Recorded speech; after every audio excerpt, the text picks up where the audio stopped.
Welcome back to Seven Moons Astrology. I'm Sarah Kirby, and today we are talking about the full moon in Cancer. I want to call this moon the back and forth moon because there's so much to talk about with this energy, and I want to get into every bit of it. So let's just start with the basics here. The full moon in Cancer occurs on the 17th of January at 5:48 Central Standard Time. What is Cancer all about? Cancer's a water sign, and it's deeply intuitive, sensitive, emotional energy. It's the home sign of the moon, so the moon's energy expresses beautifully and clearly here. And that's not to say that this moon will just be necessarily a walk in the park, because there are some pretty noteworthy aspects to this moon. But ultimately what I think this means is when we've got the full moon in Cancer and the moon is at its brightest, fullest point of illumination, this is a point where our emotions and how we're truly feeling about something begins to really fully express, and we have greater access to our watery internal world around this time. And of course, this moon is happening among some major transits, right? Of course, we've got the nodes shifting to Taurus and Scorpio just a couple days later. We have Venus in retrograde, Mercury newly retrograde, and this moon is activating the square between Saturn and Uranus from this entire past year of 2021. And of course, the moon is exactly opposing Pluto. You're probably going to hear a lot of astrologers talking about this one. I think that is the most noteworthy energy to talk about here. Let's slow down. Let's go back to Cancer. Cancerian energy is nurturing. It's about self-love and love of others, support of self, support of others. It's about taking care of our inner world as well as protecting it from the outside. There is a defense system built into the archetype of Cancer naturally, right? It's the outer shell that guards off the deepest sensitivities that are reserved just for those who really deserve it and those who we really trust to show our softer side.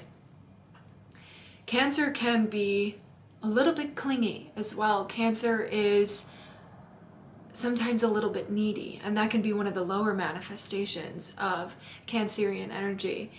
But ultimately, it is deeply giving and emotionally attuned. It's the mother energy. It's the mother archetype of the zodiac. It's about home and family and property and the life that we build inside of the four walls that contain us. And this clinging energy, that can sometimes manifest with Cancer is something that I bring up because it reminds me a lot of Plutonian energy. Because I think of Pluto so often as this gripping that we do, this fear-based gripping that I think is really similar, really parallel to this clinging that Cancerian energy can sometimes manifest when it's concerned with protecting something or when it's just deeply attached to something. So what is this moon all about here? I think amid the Venus retrograde and the Saturn-Uranus squares that have been coloring the entire past year, a lot of us are in a space now where we're reevaluating our relationships and our finances, and we're coming to understand, here's where we are, here's what we don't like, here's what we did too quickly, maybe a bit impulsively, in the name of greater freedom and greater expansion, and maybe we threw the baby out with the bathwater a little bit, and we've got to clean it up. Or alternatively, here's where we have been far too rigid and unwilling to change, far too dogmatic and far too strict. And now we're being pushed outside of our comfort zone. That's that Saturn-Uranus square energy. And because Venus is retrograde, it's hitting Pluto so many times, and Mercury's newly retrograde, this is all about going back to the past and really understanding what we did, why we did it, what we value now, and how we're coming to change, and what we think about these things here. It's about our transformation And how we see that marked in the external world with all sorts of Plutonian themes like control issues in our relationship, power and manipulation, and how we exchange energy with another. Is it from a place of vulnerability and intimacy, or is it from a place of fear and gripping and ruminating on what we don't want? That's that Pluto energy that keeps coming up this year.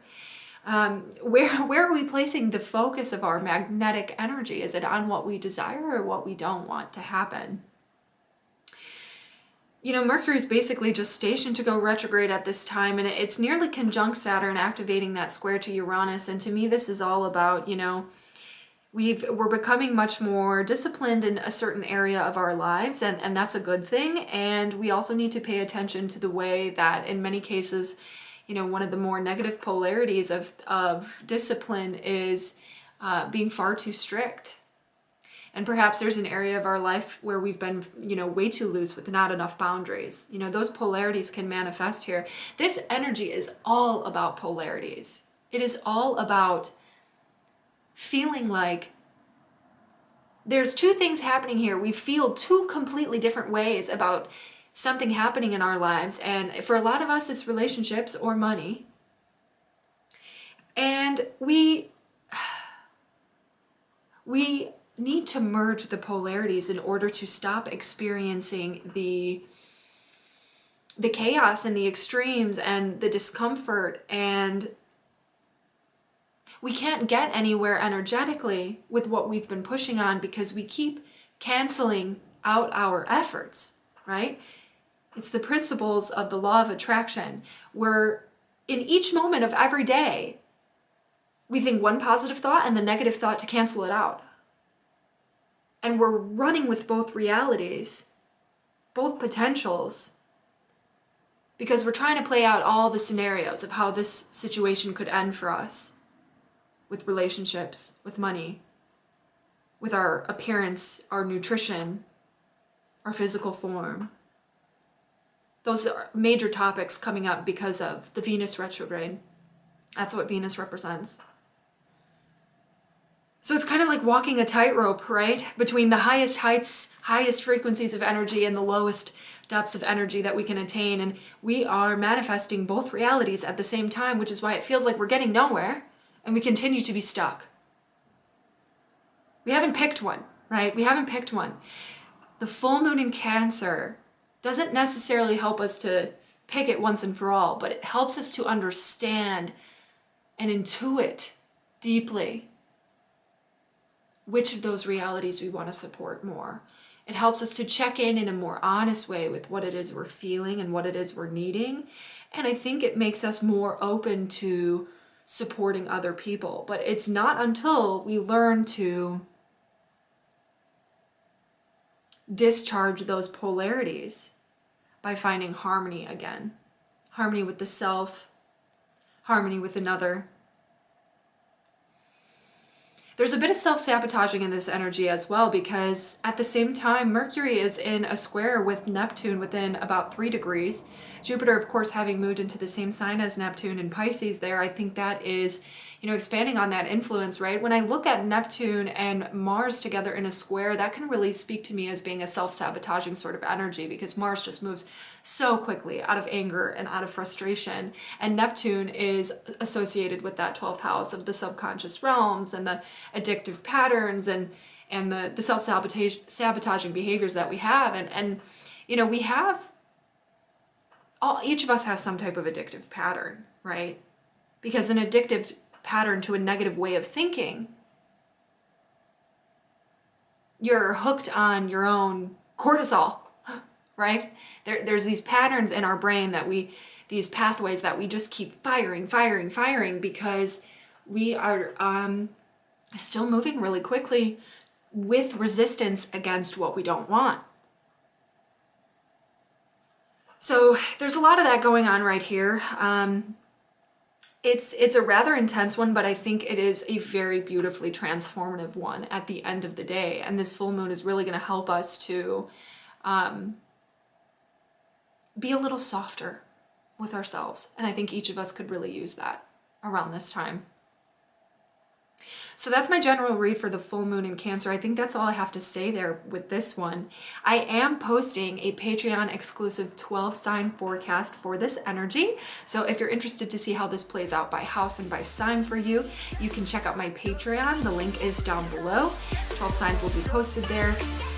And with energy.